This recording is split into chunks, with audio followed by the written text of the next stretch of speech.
up their frequency. I didn't know what I did last night. Does my sin seem interesting?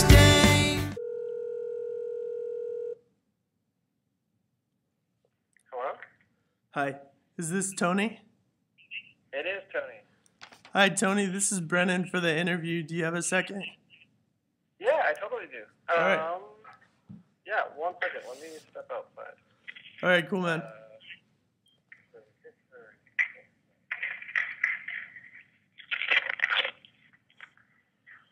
How's it go?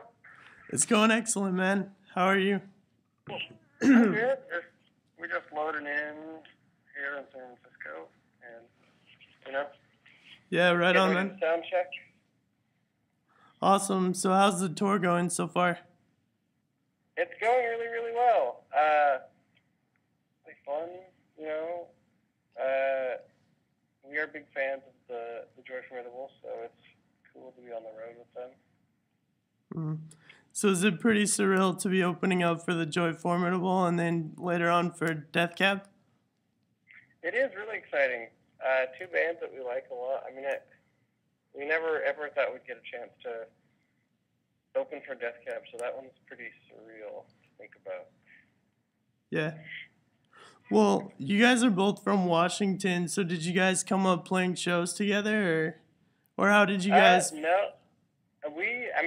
I've seen that band a million times. I even saw one of their first shows in our hometown of Anacortes where they only played to like 8 or 10 people. Yeah. So it's actually been really cool to see them go from like bigger to bigger to bigger stages year by year. And so to get to open for them is just totally awesome. That's awesome. So how did you guys first come in contact with Chris Walla then?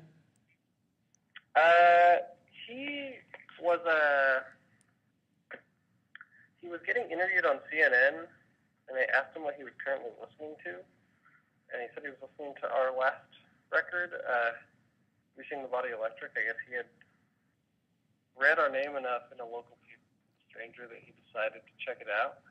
And I had his email address because I almost bought an amp from him one time, and so after he, said that, I just sent him a thank you email for saying the nice stuff about us, and then sort of naturally blossomed from there.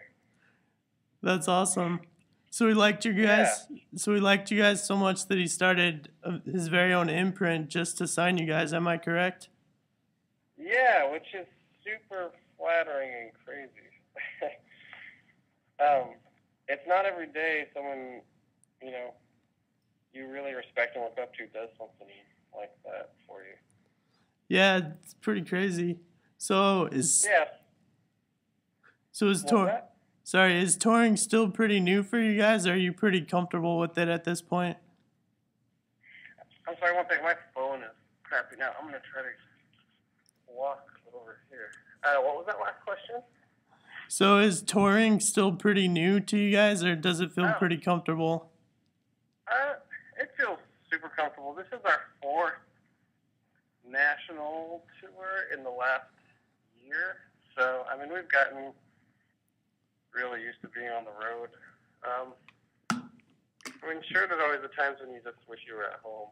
But we actually enjoy touring quite a bit. We have fun doing it. Yeah. Good time. So do you guys have wives and girlfriends who are stuck at home? And yeah, I have a fiance. John is married, and actually our drummer has a fiance also. And then Eric has a girlfriend. So we, we're all in long-term relationships, and that's the only part that's hard. Like being gone and playing shows is really fun. Yeah.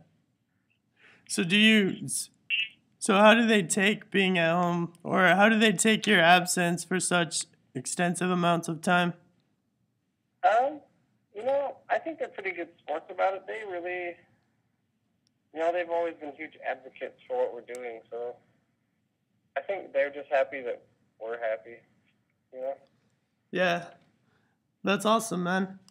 All right. So yeah, super important when you have a job like this, to be with someone that is supportive. Yeah, someone that understands. Yeah. Cool, man. Can you tell me just a little bit about how you guys started and what the music scene is like in Anacortes? Yeah. We actually started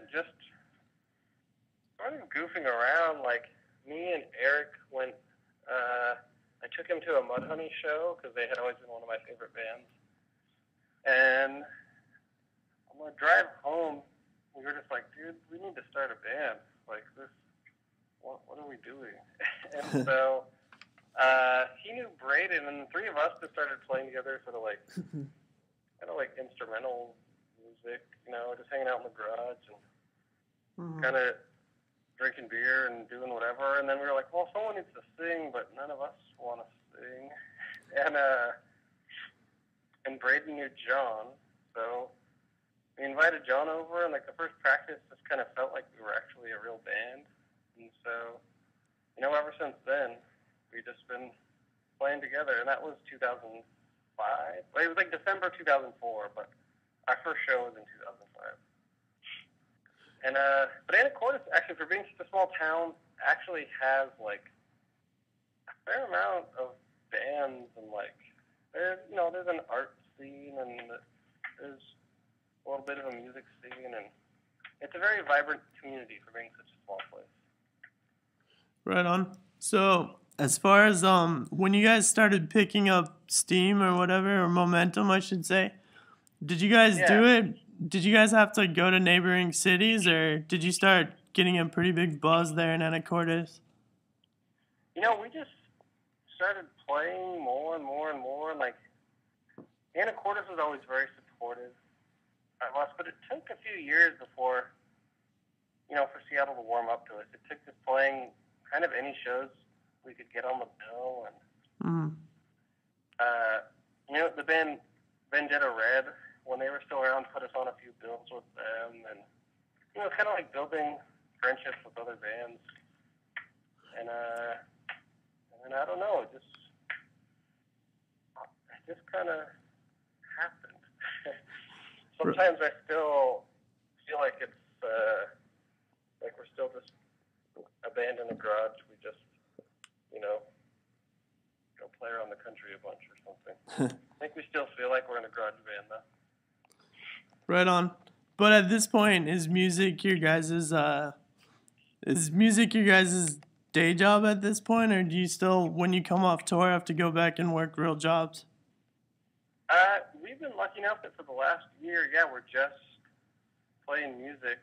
Braden, when he goes home, he teaches drum lessons, and I think that's because he enjoys doing it. And also, a little extra money never hurts. I worked at this coffee shop forever, and I actually have fun filling in on shifts when I'm home, because we'll be home for like a month or two, and I start to get bored. I'm kind of a busybody, so it's fun to go fill in and like see people, and make coffee, kind of socialize. Yeah, that's awesome, man. Well, cool, man. To wrap it up, I'm gonna say congrats on Arrows. It's an amazing record. And just one question regarding Arrows. What were your guys' biggest influences when you were writing Arrows? Or who were some of your biggest influences, I should say? I think it's probably, I think we have a tendency to kind of like all be listening to different stuff. And I think that's what makes the songs interesting sometimes, is everyone's bringing a totally different influence to the table. But as a band, I would say we were listening to a lot of REM at the time. John was listening to a lot of XTC because he's always listening to XTC. Myself, I was, and still am, was super, super into The National. Their last few records, I think, have been absolutely perfect. I have zero complaints about them. And so, we just, everyone brings something a little bit different, and then it ends up being what it is. Right on, man. Well, the finished product is amazing, so I'm gonna wish you. Thank you very much. Of course, man. You guys deserve it. And so, best of luck on the rest of the tour. We'll see you soon. Thanks for your time. Yeah, thanks a lot. All right, have a good one. You too, man.